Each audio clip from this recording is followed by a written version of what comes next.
Hello, everybody, and welcome to another episode of Phrasing with Jay. And before I forget, let me get all these plugs out the way. Go subscribe to me on YouTube at GameJ. Follow me on Instagram at GameJIsSauce, and go check me out on X and Blue Sky at GameJ, GameJ1, whatever the fuck it is. It's not really hard to find me. You type in GameJ, you'll find me. Assuredly, you will. Now, it's a little bit of a weird show today, and I just gotta talk about a few things. I mean, I'm not really talking about stuff related to gaming. I haven't had as much time as I normally would have to kind of get onto things like that. Because, I mean, honestly, I've just been busy, and I'm in the process of moving.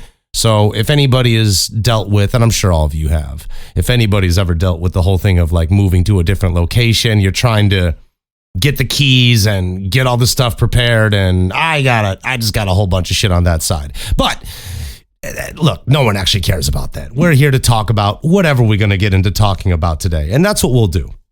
I injured my knee, my right knee, about, I'd say, a week ago. And I was squatting, and it doesn't matter how much weight. Nobody actually gives a shit how much a person squats. And it was heavy. And when I went down into the squatted position and I pushed back up, I felt my right knee kind of pop in and out, and I felt a kind of pressure that isn't normal. It's one thing to have a burn when you're doing a leg workout or a squat, but it's different when there's pain associated with it. So I was able to complete the squat and rack the weights, and I look at the person I'm training with, and I'm going, I think I'm injured. And he looked at me and he goes, really? I go, yeah. He goes, you? I go, yeah, I think I hurt myself. And so I stupidly, mind you, took off a couple of plates, and I went a lot lighter, and I tried the squat again, and I could do the squat, but I had also realized that, yes, as a matter of fact, I was absolutely injured, and it wasn't a good situation at all. So eventually I abandoned the squats, and I went into other exercises like a leg press or a leg extension, something that I could train my quadriceps with that wouldn't put a lot of stress on my knee itself. And what it ended up being was a small issue with a ligament or something like that in my right knee. Basically, that's the assumption I came to, because there was no problem kicking. There was no problem doing anything like a leg press or a leg extension. But the second I tried to lunge or tried to do a squat, I could feel the difference between my right knee and my left knee. My left knee was fine, but my right knee was going, no, stop it. So I wisely didn't do any squats. And then I came back to training recently, and I did a squat. And sure enough, given that time off, I think like 4 or 5 days, whatever it was, I was able to squat again. I was able to kind of load a lot more on the bar, but it was nowhere near my personal best, anything like that. So, and I could still feel a slight tension in my right knee. And so it appears that I'm able to walk. Don't worry, I'm not going to fall over crippled. I'm able to walk, I'm able to squat, I'm able to do everything, but I am feeling, I'm probably about 70% back to what I normally would be. Now, the reason I bring this up is because it's actually really important, okay? When you get hurt or when you get injured, it's really important to take that time off. Now, I took 4 to 5 days off, not from training entirely, just purposefully making sure that my leg workouts were at the end of the week versus probably somewhere in the middle. And the reason I did that was for recovery, because look, when you lift heavy, and I'm not a personal trainer or an exercise specialist, nothing like that. I'm a martial artist who went into weightlifting and bodybuilding and powerlifting just for the seeking of the competitive edge that I still carry in my heart and my soul. And there's only so much acting can do for me. Like that's a mentally stimulating creative endeavor versus something physical, which is what I started with. And I needed something. But that's beside the point. When you get hurt, take that time off.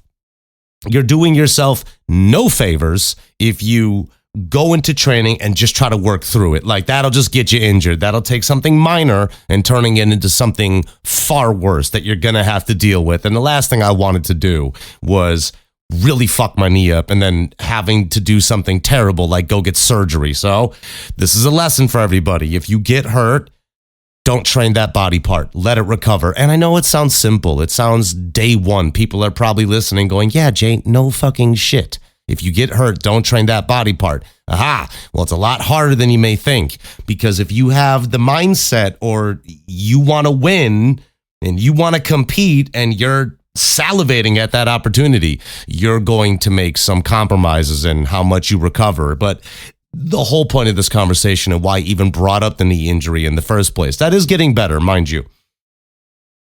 It's to let everybody know that this happens, and as safe as you could possibly be in a gymnasium, you could stretch, you could do all these things, and everything could be perfect. You could still fuck your body up. And it doesn't matter what age you are. But I mean, look, I did proper technique, everything. I had somebody right there looking at me. And they know I have good technique. I know I have good technique because I don't get hurt normally. But in this case, something just happened and it was a freak accident, but I'm recovering. I'm a lot better. And another thing that I got to bring up with this is simply the fact of the mental strain it does take on a person. Look, when you get injured, there's a weird reverse psychology thing that kind of happens, at least with me. When I got injured, I wanted to go back to the gym as fast as possible just to test my knee out, to see if I could do anything on it, if I could put weight on it, if I could squat, if I could lunge, if I could use it in the range of motion that I was accustomed to. But I rapidly realized that it's like, okay, no, you can't do that. You got to do the smart thing and stretch, do yoga, recover your knee, eat food, drink water, hydrate. Then I can go back to the plates and dominate. It's just that simple. So I'm recovered. I'm okay. So outside of that, there's not much more to tell, except that was my knee injury story. And it was fucking awful. And I'm not 100%. I'll get there, though. I've talked about eating on this show before, and guess what? I'm going to talk about it again. But this time, it's a little different. What I'm talking about today is cheat meals, or treat meals, or extra meals, whatever you want to call it. I kind of don't like calling it cheat meals because that kind of, I don't know. I don't feel like I'm cheating anything. I mean, what is it? I'm not cheating. What am I cheating on, my diet? No, I eat healthy anyway. Shut the fuck up, loud ass car or biker or asshole. I don't wish bad on you. Just fix your fucking, what's the word I'm looking for? There's a word I was looking for. I can't think of it right now. What's the word I'm looking for? I'm stupid. I got to think of this. I'm letting this be recorded. What is it called? Yeah, fix your insecurity. Assholes and loud engines are insecure. Maybe just a little bit. But I'm going to talk about cheat meals, extra meals, whatever you want to call it. My bad for hearing my chair squeak. It's a broken chair. What do you want to do, right? Buy me a new one if you love me so much. Love you too. Look, extra meals, cheat meals, days where you break your diet, okay? Traditionally, what I eat is I eat a lot of eggs, I eat a lot of chicken, I eat some fish, I eat some steak, I eat oatmeal, peanut butter, a lot of vegetables and fruit. I mean, and yogurt, like Greek yogurt, non-fat or whatever the fuck it is, just Greek yogurt. And the reason I do that, and a lot of broccoli, it's actually kind of fucking awful how much broccoli I eat. I feel like I'm eating the Hulk's goddamn hair. It's a nightmare. But the reason I eat so healthy is because with food, I think a lot of people have a strange relationship with food. I think a lot of people eat for flavor and what tastes good and what gives them that little dopamine rush. And that's got to be one of the most fucking irresponsible things a person can do on a consistent day-to-day basis. I'm not saying that, because we're talking about, cheat meals and all this kind of shit. I'm not saying you can never enjoy pizza. I'm not saying you can't eat a double cheeseburger with bacon on it. That's delicious. Who the fuck is saying bacon and cheese and hamburger on a bun with lettuce, tomato, onion, and some mayonnaise on it ain't good. Of course it's fucking good. Of course it is. You just can't do it all the time. Processed food. Stay away from that shit. I swear to God, it's going to make you retarded. Dude, I'm being real. Like, there's a real thing with that, man. Not saying there's any science on it. This is my own J science thinking about this. But I mean, look, I've talked to people who eat way more processed food than they do normal, natural food, whole food, chicken, fish, ground beef, potatoes, sweet potatoes, broccoli, onions, cucumber, fucking bok choy, cabbage, all carrots, all this shit. People who eat whole food are just objectively healthier, and that's not just physically healthier, but they're mentally healthier because you're not polluting your body with a bunch of forever chemicals that you don't know what they actually are. Look on the back of a microwave, whatever the fuck. Half of that shit you can't even pronounce. When you need to have almost a fucking scientific mind, and I'm talking you need to be basically a chemist. I mean, Jesus Christ, I look at some of these processed foods and I look at the back when I'm at a grocery store. I'm actually going to go grocery shopping later today. Maybe I'll post about it on my Instagram or something like that. Yeah, cheap plug there. Cheap pop. Thank you, Mick Foley. Follow me at GameJSUS over on Instagram there. Thank you. Love you too, baby. But look, if you look on the back of a container of some of this processed shit, yo, it's not good for you. That shit is just not good for you. You can already tell they got something dextrose, blah, blah, blah, blah, blah, blah. I can't even pronounce it. All right, look, if I see a chicken, I know what's in that. That's a chicken, and then there's probably some steroids in it, and that's that. Whatever, that's fine. If I see an apple, then I go, all right, that's a sagwa or apple. Sagwa is apple in Korean for anybody who wants to know. If I see you get what I mean. I don't need to go through every fucking food group here, but that's the point. Traditionally, you want to eat whole food, okay? I don't like milk, like cow milk. I kind of hate cow milk. I don't think that's good for you. If you want to drink a type of milk and you're not allergic to nuts, phrasing, go get some almond milk and throw that down your throat. That's what she said. But that's a real thing, okay? And the reason I talk about cheat meals and treat meals, extra meals, whatever the fuck you want to call them. When you train and you work real hard, you're going to have one every now and then, because don't get me wrong. I am of the mentality, I used to be, I still am. I have to fight myself on this, that eat healthy all the time. Always eat healthy. Don't eat for flavor, eat for nutrition. And this is what I was going to get onto earlier, but my ADHD brain just kind of kicked me off into a totally different tangent. If you eat for nutrition, you are going to be far better off mentally and physically and emotionally, believe it or not. And I apply that to my own personal life. I'm not sure about the rest of you. I'm sure there's people out there who could live off chicken nuggets and pink slime all fucking day and feel la-di-da, happy-go-lucky, jolly.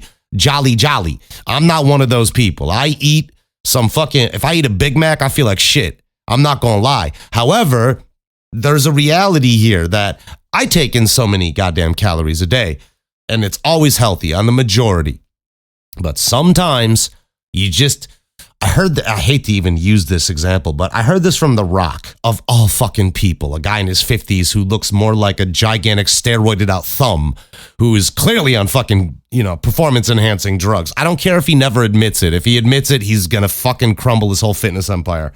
He already ruined Black Adam. Everybody hates him anyway for his inauthenticity. Why am I talking about The Rock? Anyways, we're talking about cheat meals and extra meals and all that type of shit. There's nothing wrong with having a piece of pizza. There's nothing wrong with eating an entire pizza. There's nothing wrong with eating ice cream. There's nothing wrong with eating a fucking donut. It's just, remember, don't do it all the time. It's way better if you eat healthier food, whole food that you buy from a grocery store that you have to cook. Yes, it takes time. So what? So fucking what? It's not a big deal. What are you going to do? Don't spend a fuckload of money going to a subscription service like Blue Apron or HelloFresh or those Factor promotional things that all the YouTubers promote. Fuck that shit, man. How hard is it to Google, and I mean this, and I'm going to challenge everybody. How hard is it to Google healthy meals that are cheap? or easy, healthy meals, and then go out to the grocery store, buy the ingredients, and cook the food. It's not that hard. It may sound difficult, but it's not. If you do something like HelloFresh or Blue Apron or any of those other fucking send the fresh ingredients to your home, you're just paying for a recipe book. And what are you paying? You're paying more for, like, what do you call it? Portioned versions of what you want to make. Screw that. I'm sorry. I'm sorry, not sorry, motherfucker. I don't care. I'm not about to waste my money on that shit. I'll go buy some meat. I'll go buy some vegetables and I'll make it myself.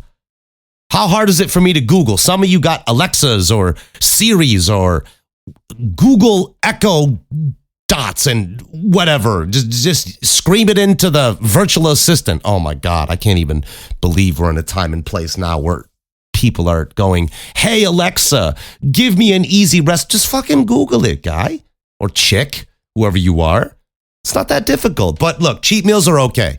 All I'm going to say is that if you eat a cheat meal, if you have an extra meal, they're okay to have. Just have them sparingly. Once a week, twice a week, if you really feel that inclined. Okay? And the major reason is if you have weight issues, stop eating fucking terrible food. Just stop eating terrible food. Not altogether, because you have to rewire your mind and how you look at food. Food is not just for taste. Food is nutrition. And that's something I was taught very early on because I've been an athlete my whole life. Phrasing. Oh my God. Somebody asked me one time if I would be a porn star. I went, nah, I'd rather just be a gigolo. They go, why would you want to be a gigolo? It's because I get paid in cash. No one would tax my income. No one would ever know. Except everybody I just told on the show here. But either way, hire me if you want me to be a gigolo for your girlfriend. Or anybody. I don't know. It depends how much they're paying. Sorry, people who have girlfriends right now who are probably listening. They're like, yeah, Jay's actually really attractive. I would totally, no, don't do that. Don't do that. Don't do that. Unless you want to. Then it's their problem. It's not mine. No, seriously. Let me be serious for a minute. If I can be serious for a minute. Eating healthy is imperative. Good nutrition is imperative. You need to understand on how to rewire your brain. And this stuff doesn't happen overnight. This takes time. It's a process. So the best advice I've ever heard, and I recommend this to people, is think about foods that you're willing to replace the bad foods with. If you eat a lot of potato chips, don't eat those. Do not fucking eat those. Do you want to know why? They're a metabolism murderer. It's just fried potato. You know, if you got to switch to something, switch to almonds, switch to cashews. The easiest thing that I will tell people is like, go if you want chips, potato chips or some shit, chances are you just want something crunchy. Get carrots. I'm not even joking. Get carrots. You want to know why? They're crunchy. And after about 2 or 3 carrots, you're done. You don't want chips. You're just done with the crunchy sensation that you want to feel. I'm not saying it's going to work for everybody, but this is the mentality I want people to kind of adopt. Understand that if you learn to reassociate healthier foods and healthier decisions instead of the processed foods and all the terrible shit that's out there, then you're going to make improvements. And look, if you want to lose weight, I encourage cardiovascular activity, but I also encourage weight training or tennis or basketball or soccer, anything that gets your ass up and moving is better than doing nothing. Hell, if you got bad joints, go try out DDP yoga.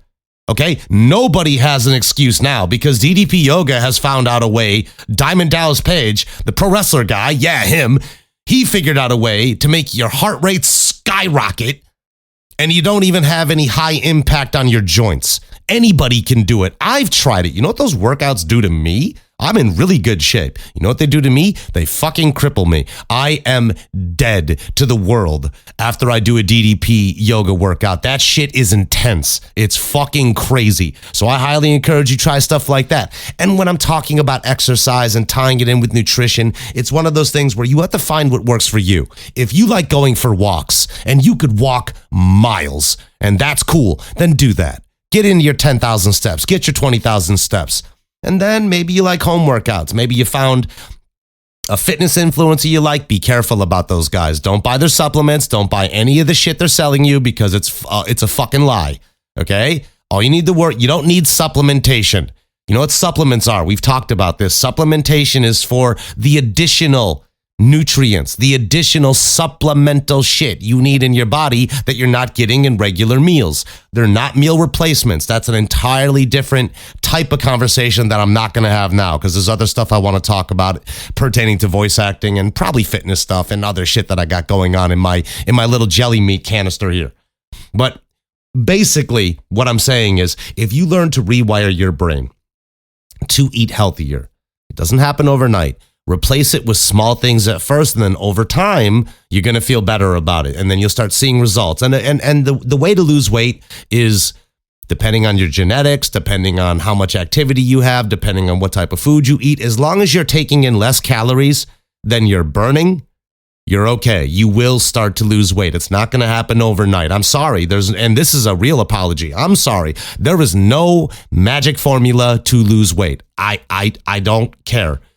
It's because it's a lie. All those fad diets, all that other shit, all these assholes on the internet peddling these bullshit programs where they're promising these things to you, they are lying to you. All they're trying to fucking take is your money. You're not going to lose weight. You're going to lose dollars. And I don't want that to happen to any of you. I really don't. I don't want any of you listening right now to buy a program or listen to somebody who's not going to tell you the truth, because there's no magic formula. There is one formula that works. It's called hard work and dedication and being motivated. We talked about motivation and dedication and hard work on previous episodes, and that's the only solution.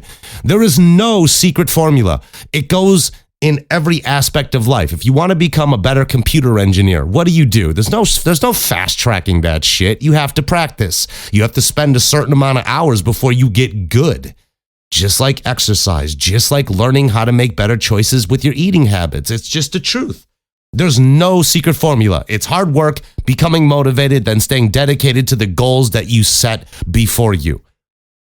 But there's nothing wrong with a cheeseburger or some Popeye's chicken or some Chipotle, because that shit's good. Or just don't eat Taco Bell. You'll be doing all sorts of terrible stuff with your stomach. That's a fucking nightmare that no plumber wants to go solve. Although he would make a lot of money for it. So I don't know, maybe. Okay, so I told a slight lie at the beginning of this show. I said I wasn't going to talk anything about gaming, but then the thought occurred to me, you know what? I have been a gamer, or a person who's played video games for a long time. I guess I don't even know if I'm a gamer anymore. And look, it's a very interesting philosophical discussion that I have with myself from time to time.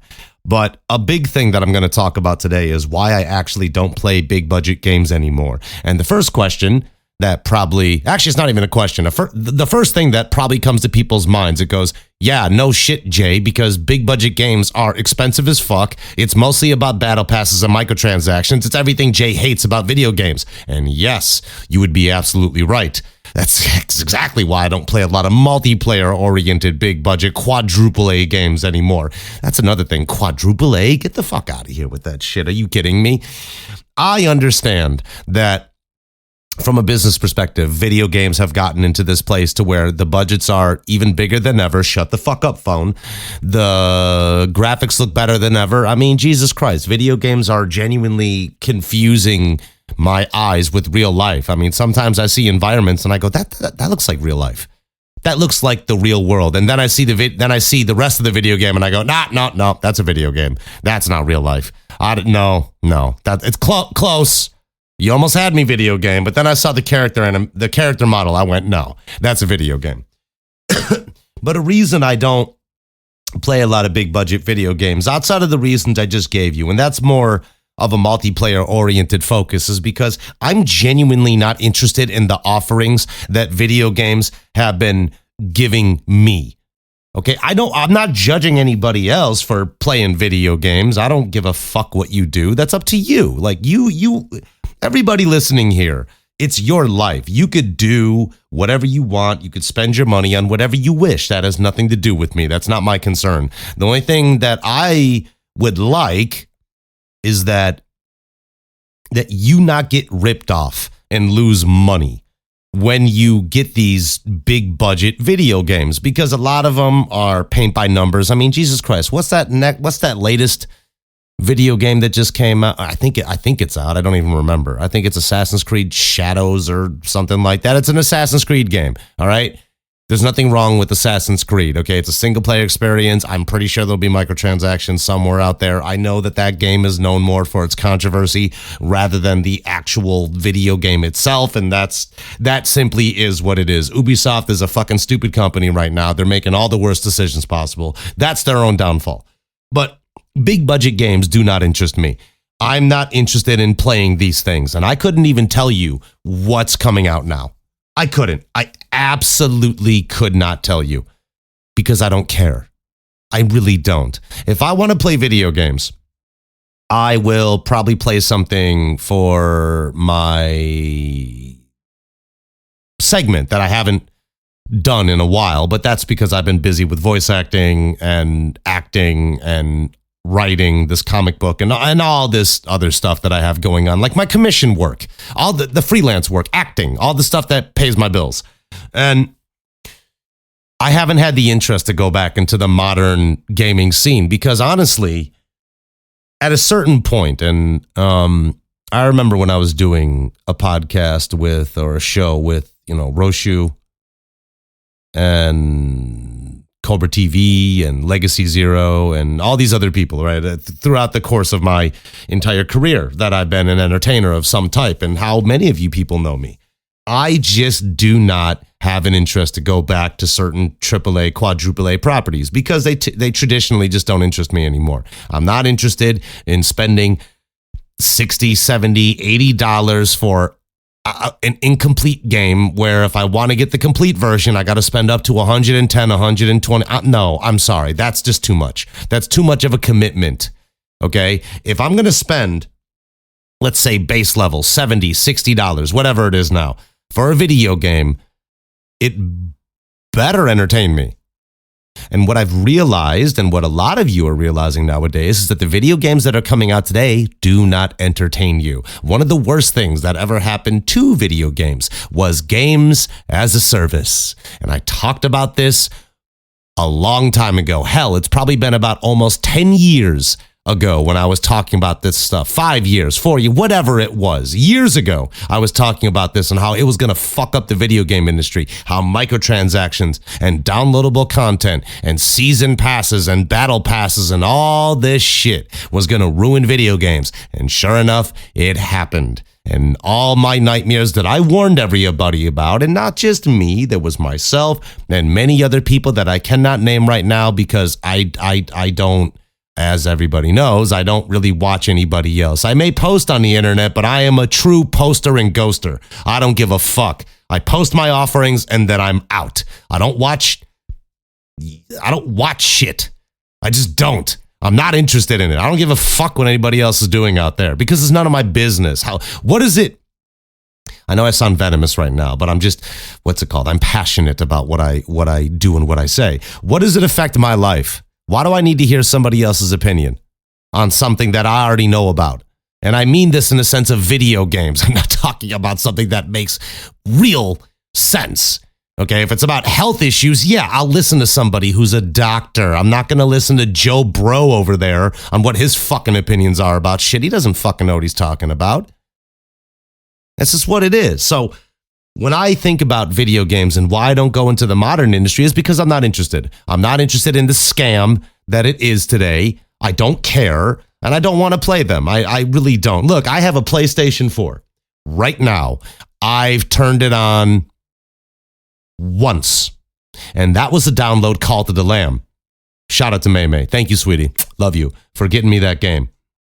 And I haven't even touched it.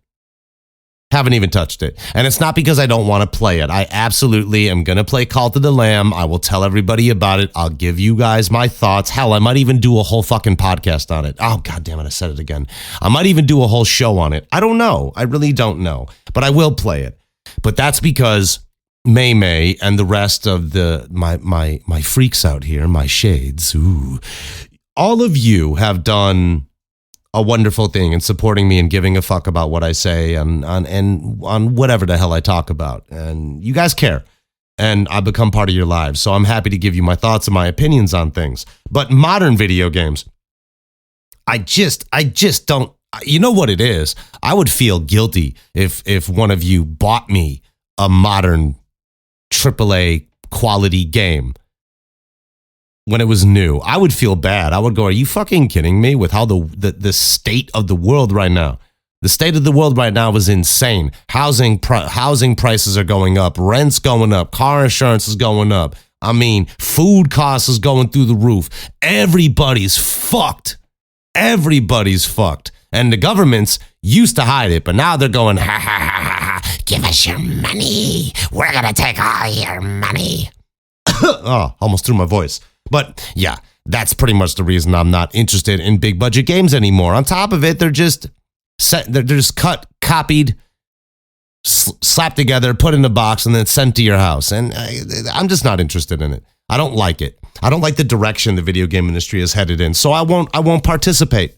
And I think if gamers, and this is the hardest thing for gamers to do because I did it and I don't think a lot of other gamers will. I think if gamers really want to affect the AAA games industry or the quadruple A games industry or the big budget games industry is to stop playing them. Stop playing them. Stop covering them. Stop giving a fuck about them. The only way to affect these companies, to make them change, to make them do better is to affect what? The bottom line, affect their dollar amount. If you affect their dollar amount, then either they're going to close or they're going to get better. That's the only two options. Or they'll try to get better and they'll fail and close. Or they'll try to get better and they do get better. That's all you can do. Gamers don't understand what level of strength and sway they actually have over the market. And I'm not just talking when somebody wants to be fucking funny on Reddit and get a lot of press for something. And look, at this point in time, in the current state of video games, this is why I highly encourage everybody to go to the indie market. There is tons and tons of high quality indie games that are worth your money. And you can buy more of them because they're cheaper. Okay? It's just what it is. I think if there's one game that I probably played in the last 3 years or something that I really enjoyed, it was Sifu.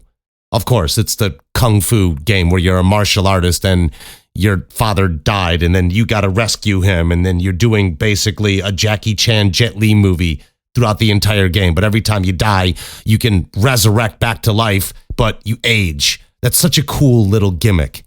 Now that's cool, that's fun, and it's challenging. That game has a lot of value. But even that game, Sifu, I haven't picked it up in a year. Easily. I haven't touched it in a year. I haven't touched video games. And it's mainly due to the fact of this other factor, time.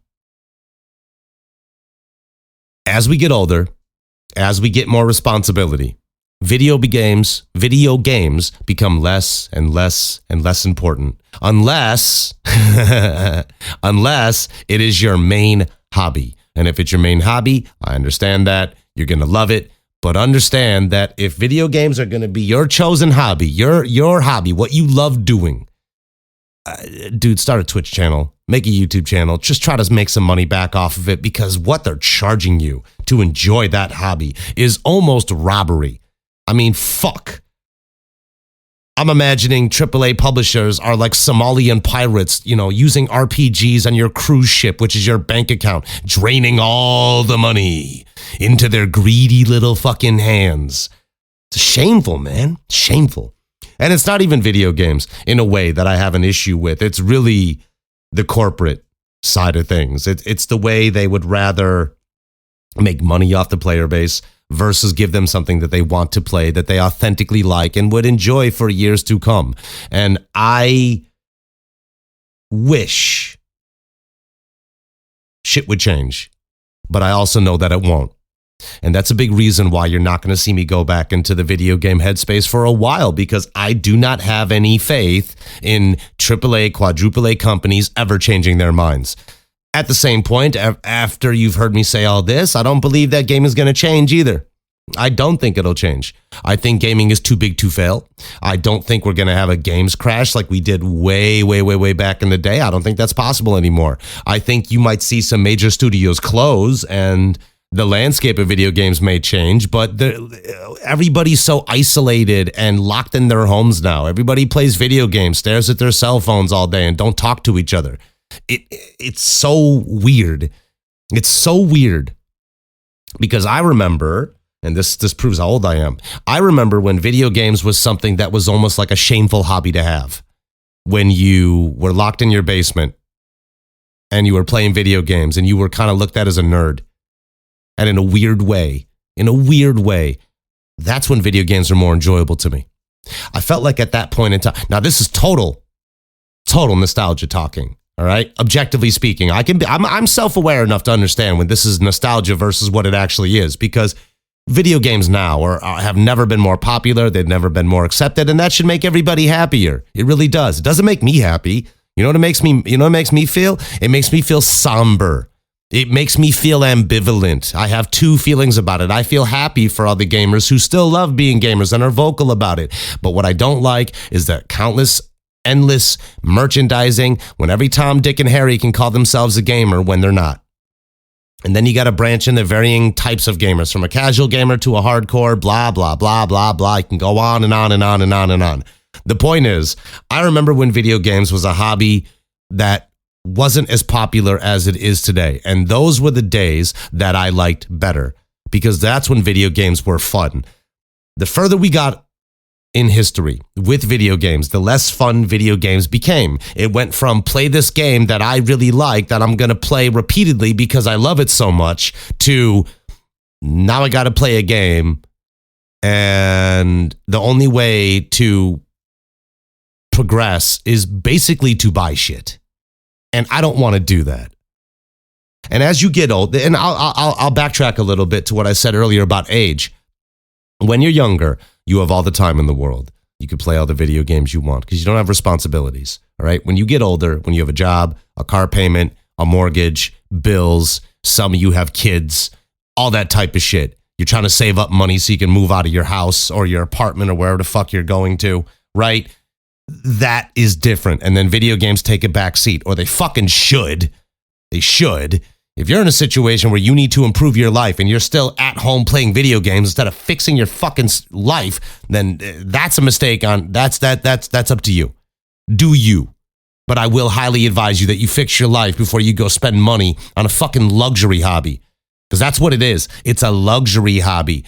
If you are broke and you're not where you're at, and you're not even close to where you want to be at in life, to where you're comfortable enough to make a $60, $70, $80 video game purchase, stop playing video games. Maybe not altogether, but at least slow the fuck down a little bit until you're more stable.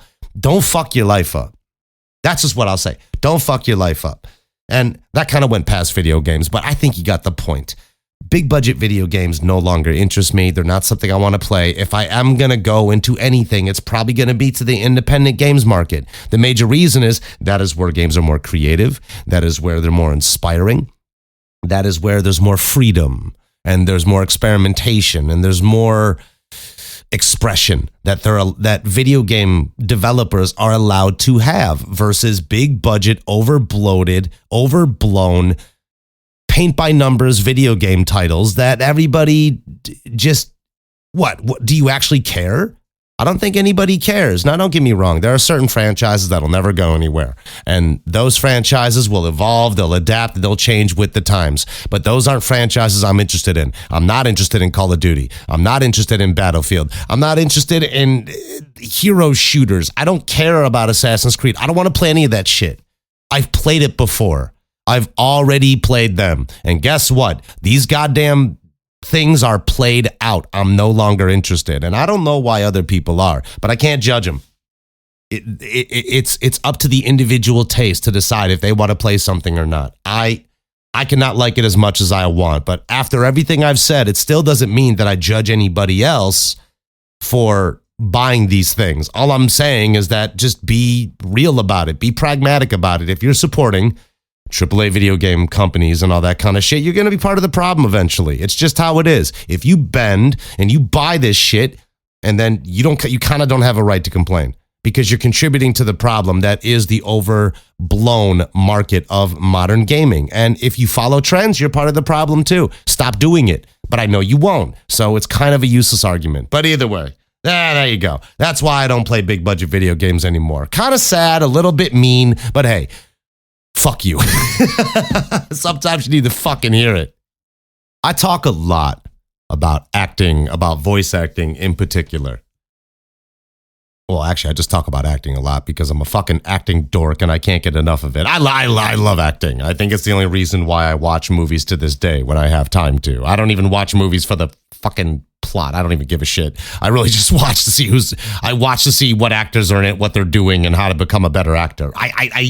It's just education at this point. I'm learning as I watch something. And if it entertains me, great. Most of the time, I'm not even paying attention to it. I'm just looking at, okay, well, how the hell did they not look at the camera in that scene? Or, oh, that's interesting. I wonder how they came across that cadence or the way to deliver those lines in particular.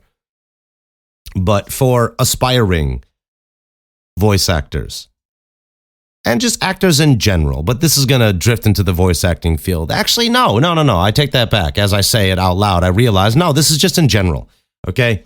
If you are a non-union freelance actor, basically a gun for hire, and well, actually, we're all guns for hire. But yeah, okay, I'm not even making any sense here. I am, but I'm being stupid. Okay, look, this is about negotiating your prices as an actor. Okay, first, there's a couple things I want you to remember.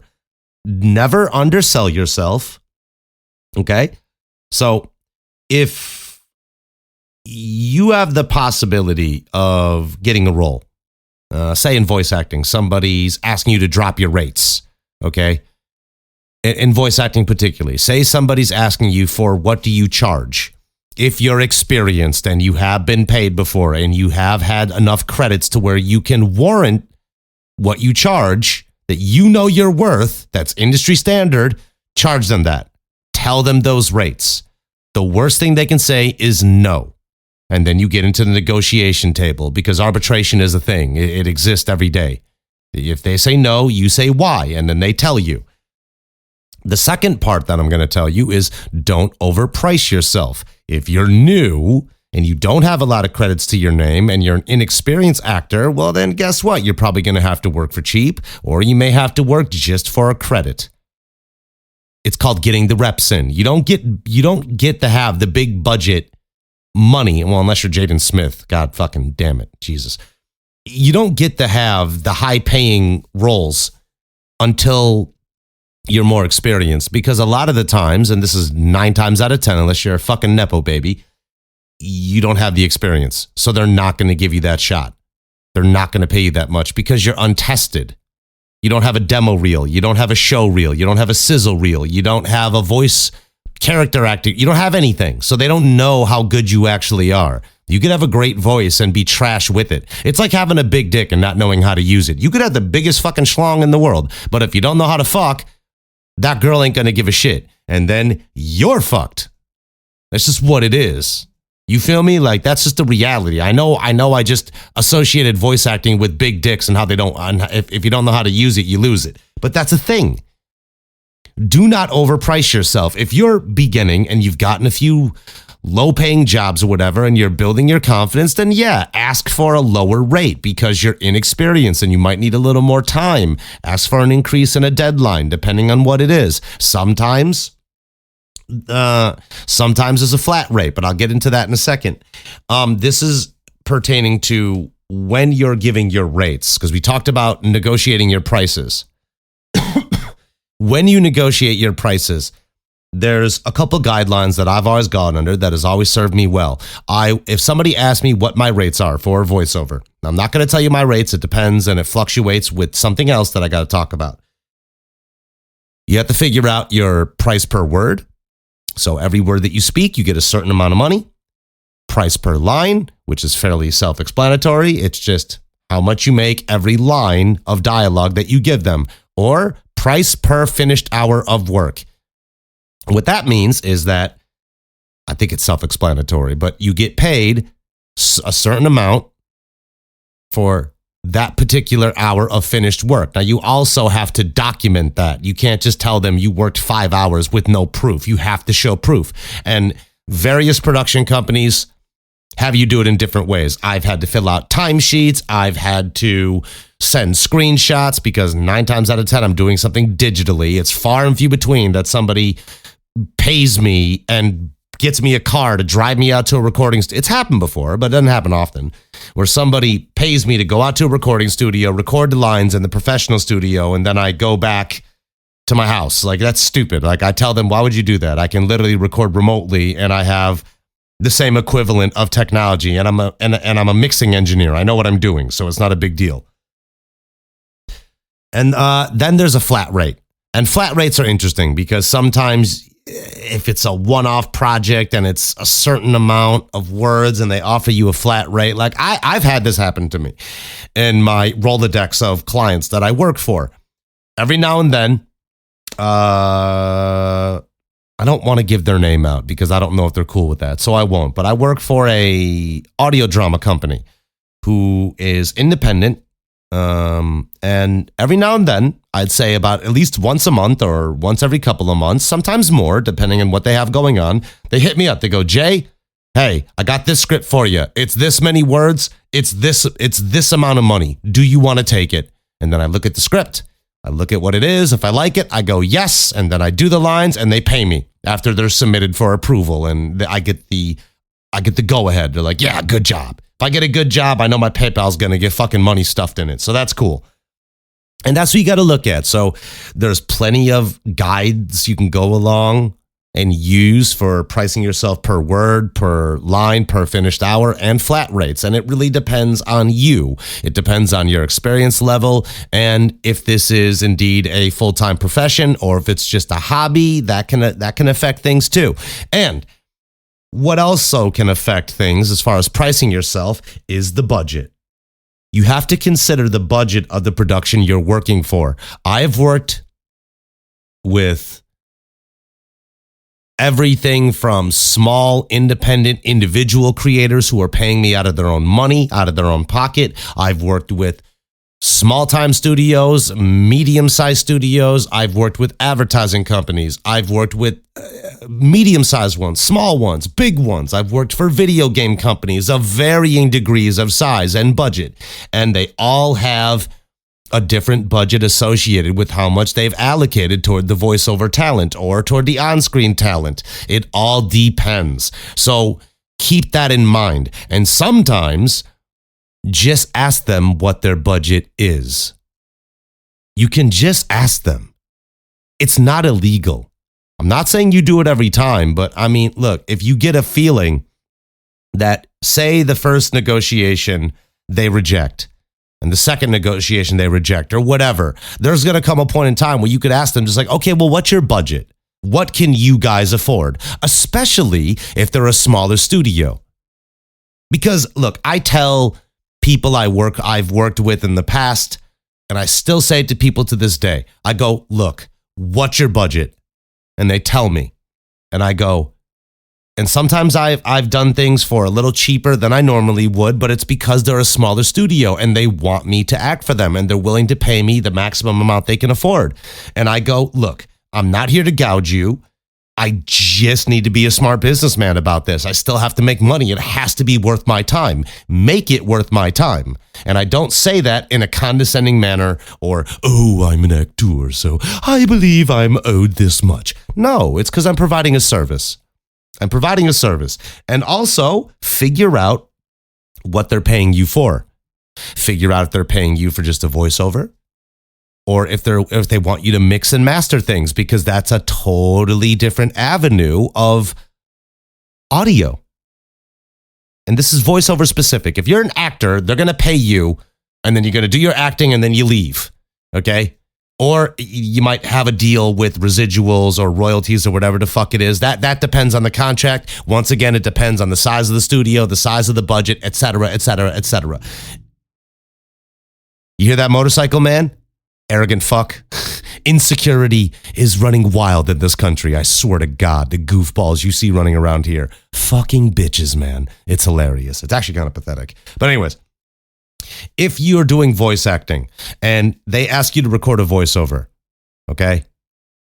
And then and figure out if it's just a voiceover they want. Then figure out if they want you to mix and master it, because that should cost them more. Okay, I know some other actors might have a disagreement on that, or other production companies will say, well, I don't like that. It's like, I don't give a fuck. If you're asking me to record audio, that's one thing. If you're asking me to mix it, that's a different thing. If you're asking me to master it, that's also a different thing. What you're asking me to do is now you're asking me to engineer. It's one thing to record lines, but if you're asking me to be an audio engineer on top of being a voice actor, well, then you're asking for two separate things. You're asking for two separate services. And if you're doing that, then I'm going to charge you extra. And the reason I will charge people extra is because it's a different service. Like I said, I know some people would disagree on this, and some people go, oh, I don't care, I'll just do it. It's like, all right, you know what? That's your decision. But just understand that you're freely giving away a revenue stream that you could be making for your work.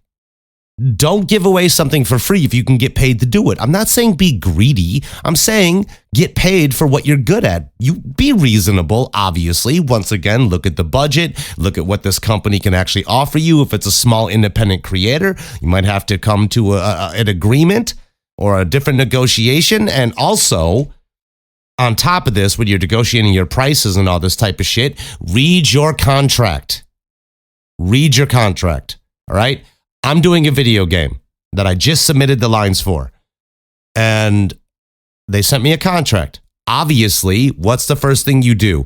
Read it. Why? Because you want to make sure that you know what's going on. You know, and don't do one of those things where you just go, okay, see that, yep, it's cool. No, don't speed through it. Read the whole fucking thing. Read it twice. If you got a lawyer friend, send it off to your lawyer friend and go, hey, is this cool? Do you think this is legit? Not in the legitimacy of like, is it a real contract? It's more, am I okay to sign this? Is this going to fuck me over in any way? Make sure you know what you're getting into, because that's a big mistake I've seen other voice actors and even actors make in their early stages of their career. And I came from music, so I was very, very aware of when I did independent shows or anything like that I had something written that they owed me this much, if it was a flat fee or something. I just wanted something on a piece of paper, because I used to go by handshake agreements way, way, way back in the day, in the early 2000s. And there have been times where that bit me in the ass. And ever since those experiences, I made it my mission to make sure that I get written confirmation from these motherfuckers. Because look, you don't want to do the work and then not get compensated properly. That's fucked up. And look, as many good people there are out in the world that are creating projects that are happy to have you on board, there are some people out there who are going to rip you. There just are. And I wasn't even going to talk about this, but this is something I can get onto right now. It just hit my mind, so I got to talk about it. It's about being aware of people trying to farm your voice for artificial intelligence purposes.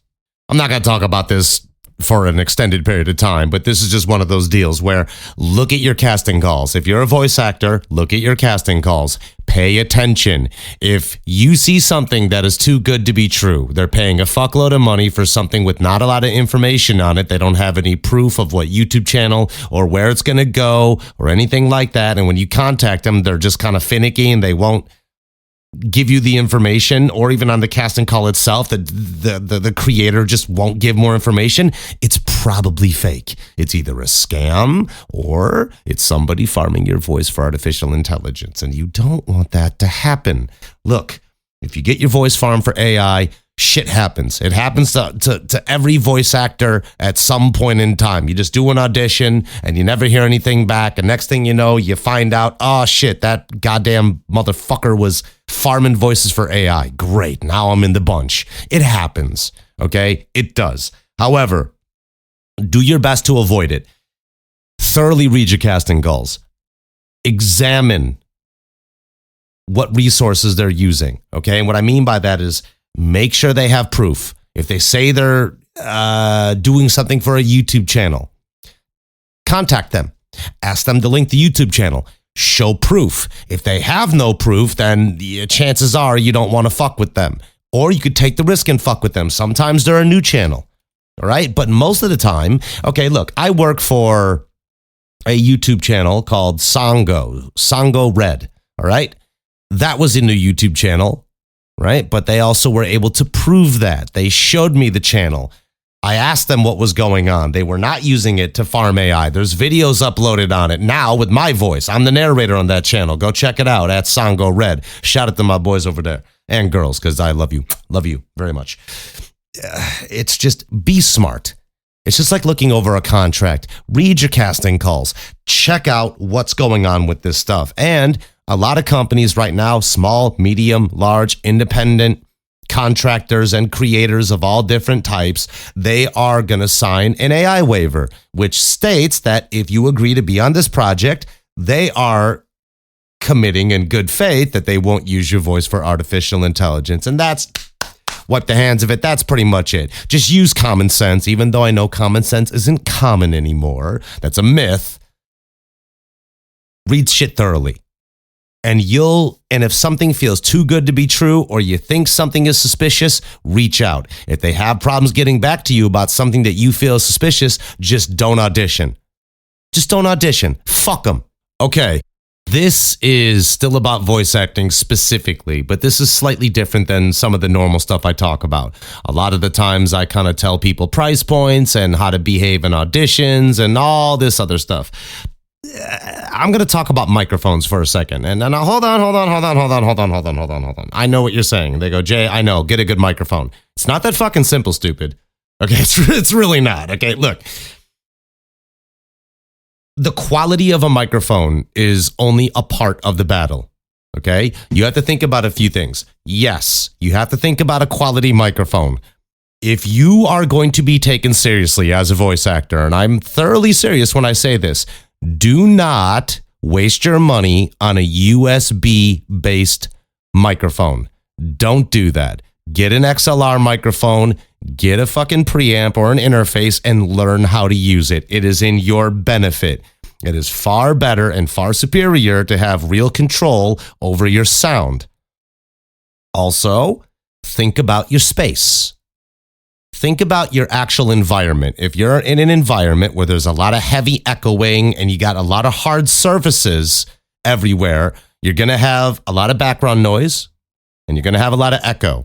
And it does not matter if you are the best actor in the world. If there's a lot of echo or background noise, your audition will get thrown in the goddamn trash and it's going to get rejected. Because audio engineers, I'm one myself, we can't do anything with the shitty recording. That's just the reality. You have to make sure your levels are right, and that takes time, and that's a very technical conversation that I could get into, but I don't want to right now because this show would never end if I did that. But the basic rule of thumb here is that you have to get a microphone, an XLR microphone. Don't get just a fucking USB one if you want to be taken seriously. Trust me, they're not going to hire you. You might get put on a few smaller projects, but if you want to do commercial narration like I've done, I did a commercial for Dippin' Dots and Doc Popcorn and things like that. I've worked on various animation projects. I've done political advertisements for real political campaigns in California and other places like that. You cannot fuck around with anything less than professional studio quality. And the way you get professional studio quality is, one, understand your room space. If you have to dampen the hard surfaces in your recording environment, then you need to do that. There's no excuses. You just have to. That's, getting furniture, getting an isolation shield. Okay, look, you can get an isolation cage, but they're big and they're bulky and they don't work as well as you might think they do. They're really not all that useful. Either invest in audio dampening foam and some bass traps and it also depends on where your recording setup is set up at. I mean, look, don't think you can just put it in a closet and it's going to sound okay, because there's background noise that can happen there too. And you might have to, soundproof it a little bit. You might have to put some paneling up. You might have, if you don't have money for paneling, get thick blankets. Get thick blankets and put them on your walls. Okay, you have to do that. You have to create an environment that's enclosed where you get dead air, where you're not going to get a lot of reverberation off of walls and kind of shit, because if you say something out loud, you're going to have an echo. I have a slight echo in this room too, but I've been able to correct that depending on what settings I use, depending on where I position my microphone, and that's trial and error. Every single environment is different, and it has its own unique fingerprint of difficulties you're going to have to solve.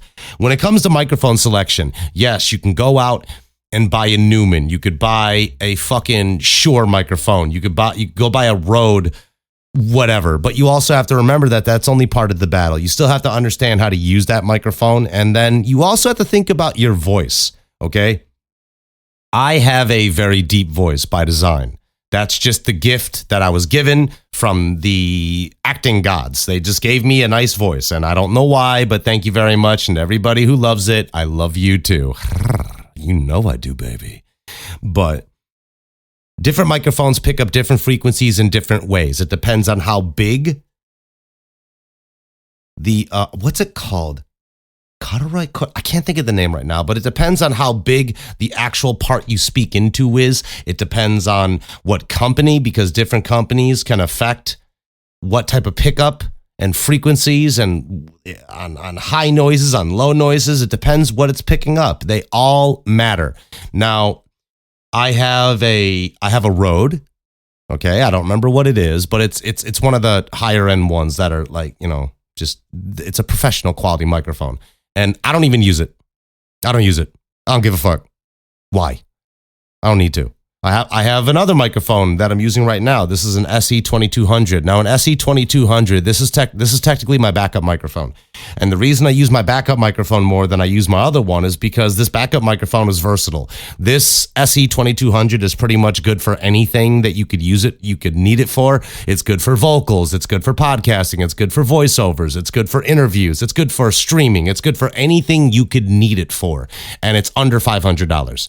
I know that people go, whoa, Jay, you're spending that much. Trust me, the amount that I've spent on my interface, my microphone, my swing arms, my audio programs, it's insane. And that's another thing. The initial startup cost of getting a good setup that's respectable, that you're not going to get automatically rejected, is costly. Okay?